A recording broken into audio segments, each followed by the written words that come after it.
ഉരുൾപൊട്ടൽ ദുരന്തം നേരിട്ടനുഭവിക്കാത്തവരും മുണ്ടക്കൈ ദുരന്തത്തിന്റെ ഇരകളാണ്. അങ്ങനെ ഒരാളാണ് വില്ലേജ് റോഡിലെ അഭിഷേക് നിവാസിലെ ബാലസുബ്രഹ്മണ്യം. പുനപ്പുഴ രൗദ്രഭാവം പൂണ്ടൊഴുകുന്നത് ബാലസുബ്രഹ്മണ്യത്തിന്റെ വീടിന് മുന്നിൽ കൂടിയാണ്. ഗോസോൺ മേഖലയായതിനാൽ അവിടെ തന്നെ താമസിക്കാനാണ് അധികൃതർ പറയുന്നത്. ഞങ്ങൾക്കൊരു കാരണവശാലും ഇവിടെ വന്നിരിക്കാനായി. എനിക്ക് 2 പെൺകുട്ടികളാണ്.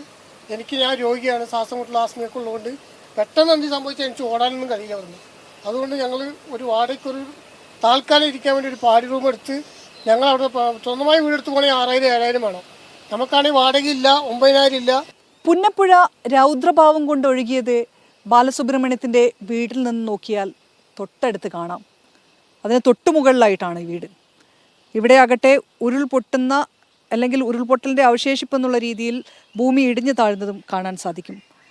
അവിടെ തന്നെ ആ വീട്ടിൽ തന്നെ താമസിക്കണമെന്നുള്ളതാണ് അധികൃതർ ബാലസുബ്രഹ്മണ്യത്തോട് പറഞ്ഞിട്ടുള്ളത്.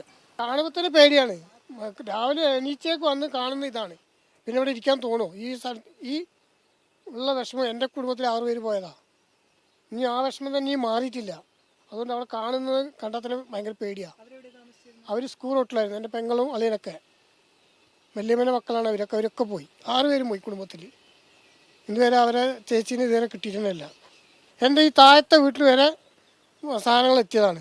അതുകൊണ്ടാണ് ഇവിടെ നിന്ന് അവർ താമസിച്ചോളാം എന്ന് പറയുന്നത്. എങ്ങനെ വരിക? ഇപ്പോൾ കഴിഞ്ഞ 2-3 ദിവസം മഴയ്ക്ക് വെള്ളം അവിടെ എത്തി.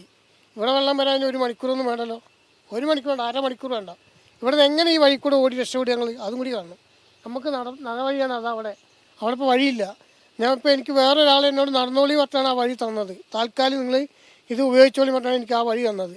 അല്ലെങ്കിൽ എനിക്ക് വേറെ വഴിയില്ല. ഇവിടെ നിന്ന് എങ്ങനെ താമസിക്കും? ഇതിവിടെ ആ പ്ലാസ്റ്റിക് ഇട്ട് അറിയാം, ഫുൾ വിണ്ട് പോയിക്കാണ്. ആ പ്ലാസ്റ്റിക് ഇട്ടുകൊണ്ടാണ് ഇപ്പോൾ അത് നിലനിൽക്കുന്നത്. അല്ലെങ്കിൽ ഇത് മുത്തേ പോയിട്ടുണ്ടാവും, മഴ ഇത് പോയിട്ടുണ്ടാവും. അത് പ്ലാസ്റ്റിക് ഇട്ടുകൊണ്ടാണ് ഇപ്പോൾ അവിടെ നിൽക്കുന്നത്. എന്നാൽ പ്രളയത്തിൽ അത് ഇടിഞ്ഞു പോയ സ്ഥലമാണ് അത് അപ്പുറത്ത്. അതുകൊണ്ടാണ് ഞങ്ങൾ പോയതാണ് ഇവിടുന്ന്. ഞങ്ങൾ മാറ്റി പാർപ്പിച്ചതാണ്. ഉരുൾപൊട്ടുന്ന അന്ന് ഞങ്ങൾ അവിടെ അപ്പുറത്തായിരുന്നു. 13-ാം പടിയിൽ അവിടെ ഒരു പാടിയുണ്ടായി. അവിടെ താമസിച്ചാണ്. അവിടെ നിന്ന് പിറ്റേ ദിവസം രാവിലെയാണ് ഞങ്ങൾ എണ്ണീറ്റ് ഓടുന്നത് രാത്രിക്ക്. ഇവിടെ വന്ന് താമസിച്ചോളെന്ന് പറഞ്ഞു. ഇവിടെ എങ്ങനെ വന്ന് താമസിക്കുക? ഇവിടെ ഒന്നും ഒരിക്കലും ഒരു കാരണവശാലും താമസിക്കാൻ പറ്റില്ല.